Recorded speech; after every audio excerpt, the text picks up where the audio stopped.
to the Gym of the City, the movie edition. Today, I'm here with my homie Kadeem, like always. The movie that we reviewed today, we watched today, that we're gonna talk about and rate is Paranormal Activity, Next to Kin. This is like a passion piece type of movie review because me and Kadeem have been watching the Paranormal Activity movies over the years since high school, and we were going into this movie thinking that it was a continuation of the previous movies. Sadly, it's not. Apparently, after a little bit of research, a little bit, the director William Eubank, as they signed doing it, kind of rebooted the series of Paranormal Activity. So, started a whole new saga. So, I guess it ended with that whole little boy Hunter, kid Wyatt. Yeah. So, that last one. So he said, sadly, I actually liked that it branched off and started something new because I thought before they did a good job kind of wrapping up the story, I guess. And this one, with them taking it to a new route and a new entity and stuff like that, it allowed them to still keep some of the essence of what made the other Paranormal Activity movies, but take away the stuff that was so annoying about them. So I actually like this. I like the style of this movie a lot, to be honest with you.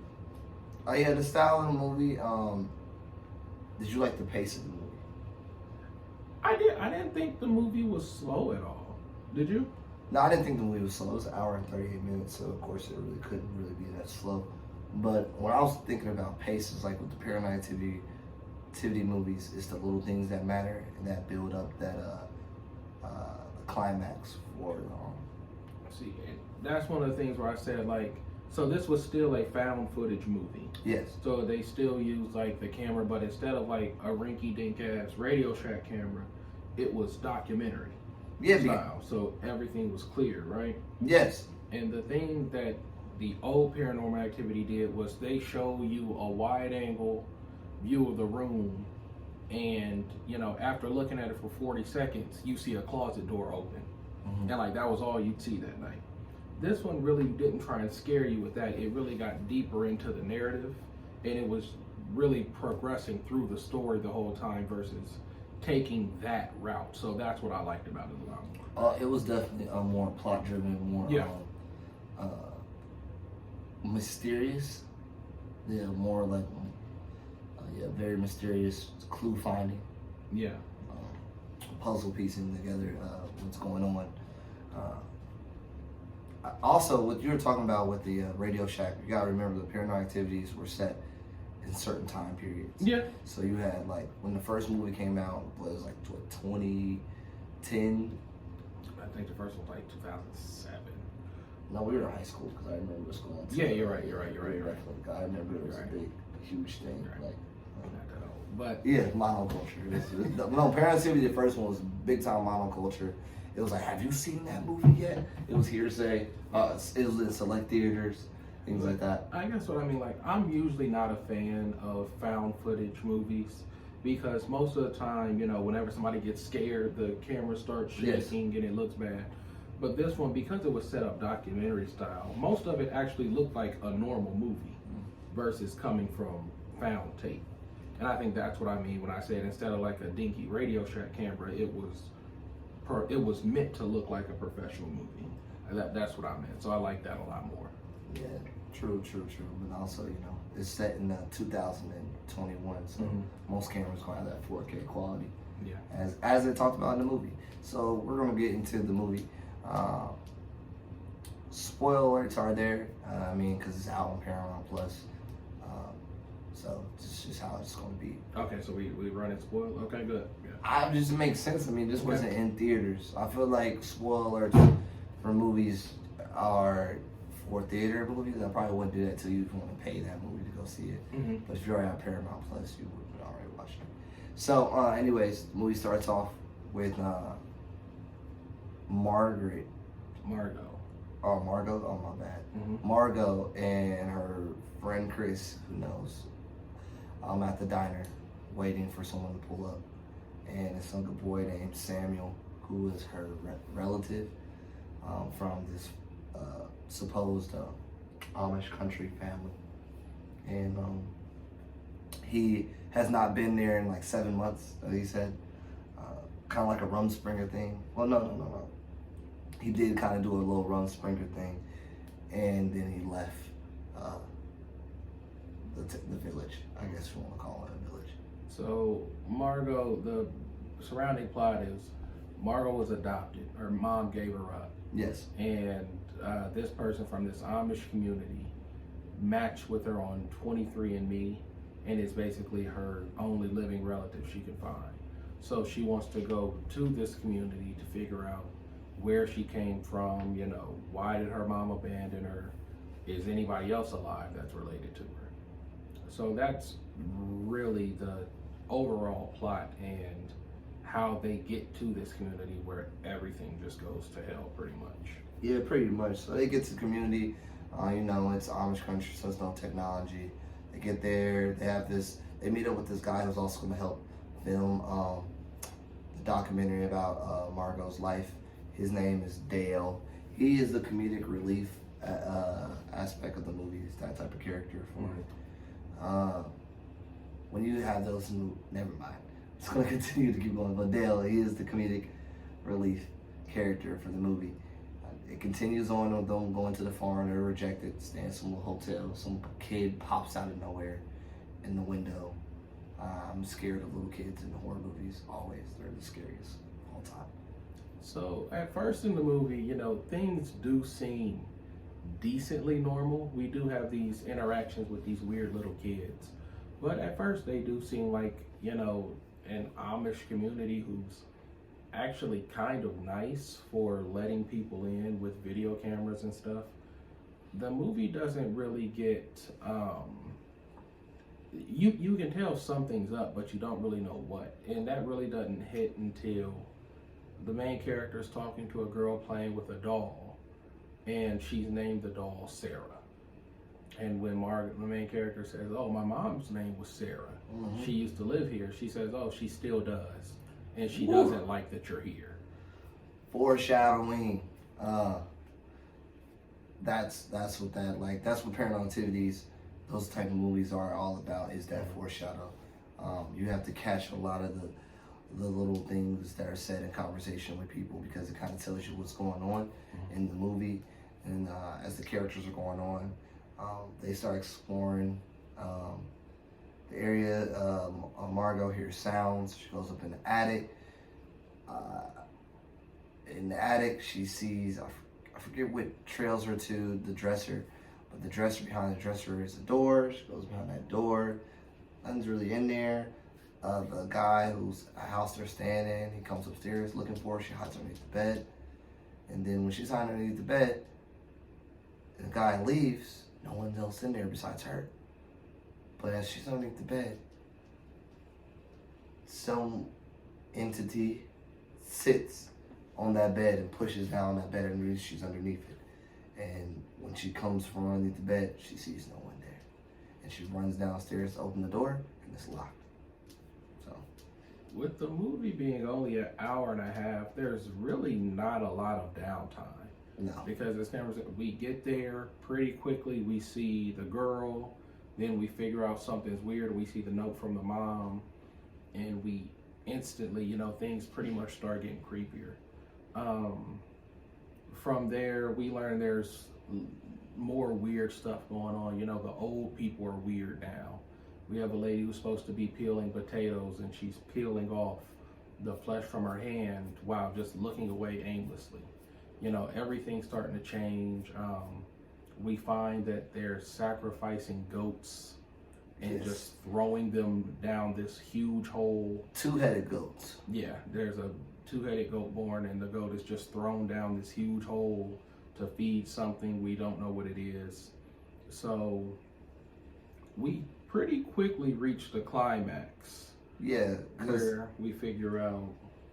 We gotta remember they have this. So the camera crew has well, Chris, he's pretty much the camera crew, and Dale have a drone, and they fly over the village. And amongst the trees, in the middle of all these trees, there's a little church, and they go explore it. They're rejected from the landowner. I think his name was Jacob. Tells them to leave the church. Then they go back to go to that church again later on. I'm in the movie, and that's when things are starting to add up a little bit. They find a well, a very deep well that you have to like use some crane machine to get people down there and back up. She crosses through there. She hears noises, things like that. Then it's the night when the whole climax comes together from the movie. When she's asleep and she wakes up to a noise, and she sees something but doesn't see anything. She knows something's there, but can't really see it. But you feel the presence of an entity there. She gets Dale and Chris to wake up, but they're not waking up. It looks like some sleep paralysis or something's going on between those two guys. And you see an old lady. A face. You just see a face in the.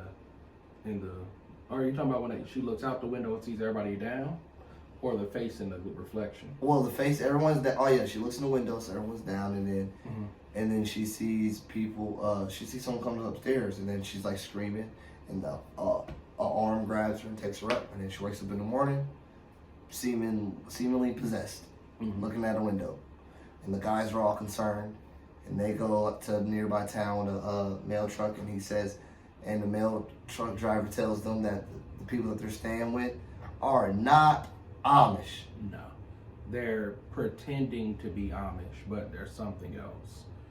And this is where we figure out that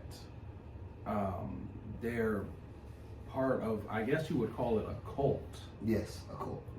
Based around the keeping of an ancient demon. Yes. One that causes just untold violence. And that for years, they sought the aid of a witch who was able to contain the demon in herself. And then her bloodline would have the duty of every woman born in from that bloodline would be the vessel to hold it so it wouldn't wreak havoc on the world. The demon's name is Adamus. Yeah. And so that's when we see what Margot's purpose is, why it is, she's here, and we see that they've actually been watching her. It wasn't that she happened to meet them on 23andMe. They knew everything about her school schedule, her address, things like that. They had been watching her to bring her back because it was going to be her turn to shelter this demon and protect the world. Yes, and so the guys go back to get her, and that's when all hell hits the fan. They go upstairs. Well, Chris goes upstairs. Dale's trying to put the car together. They're all locking their doors. Samuel tells Chris to stay in the house until the bell starts ringing. Chris doesn't listen, obviously. He goes down to where she is in that well, goes down in there, sees this older woman like doing some ritual over her. He pushes her out the way, knocks the salt barrier. Then if you look, it's this decrepit looking woman actually, emerged from like these bones. It's like a throne made of bones. Yes. And wakes up Margot, and Margot's just like screaming, and they see the decrepit woman, and she attacks the old lady who was doing the little ritual on Margot, and just kills her. And thing is like crawling on all fours, running after Margot and Chris, but it's chained up. Boom. And Dale comes and pulls up Chris and Margot from the cave, and that's when they're just running from their lives from Adamus, who is in the vessel of Margot's mother. And Adamus kills Dale. All havoc in the village is taken over. They're all killing themselves, being it's like satanically insane, I like to say. And they're just all killing each other and killing themselves. In the midst of the chaos, Margot and Chris pretty much survive. They get out, and then it ends with a cop pulling up to the farm, and he sees a boy, a man, on his crouching down, crying like a little kid. And the man stands up, and his cry turns into like a sinister like laugh. and then a stare, and he controls him to hit himself in the head. And another cop comes up. These are all on the cop's body cam and dash cam. Another cop pulls up, and himself as well is controlled to shoot himself in the head. And Samuel gets into the car and drives off and plays a song that says, it's like, I've missed you, it's been so long. Yeah, it's been so long. And we can only assume that Sam is on his way to find Margot and Chris, or just continue to cause havoc amongst the world. Who knows? So that would be my assumption. If they wanted to make another one, is that Margot is going to see everything happening in the world and is going to realize the only way to contain this evil is to put it back inside her. And it would make sense if Samuel and Asmodeus was chasing after her, because he realizes the only way he can be stopped is by being put inside her. So that would be my guess, as if they were to make a sequel, what comes next. What would you say you liked most about the movie? Like, what would you say you liked most about it?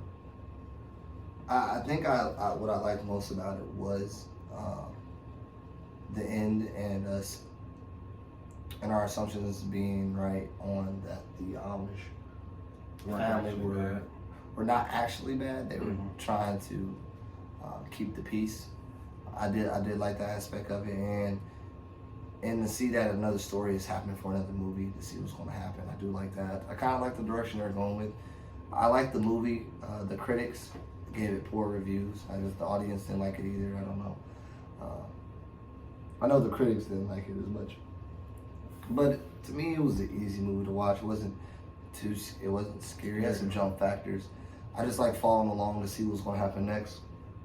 It's a good movie to watch amongst with your friends. I'll say that it's a good friend watch movie.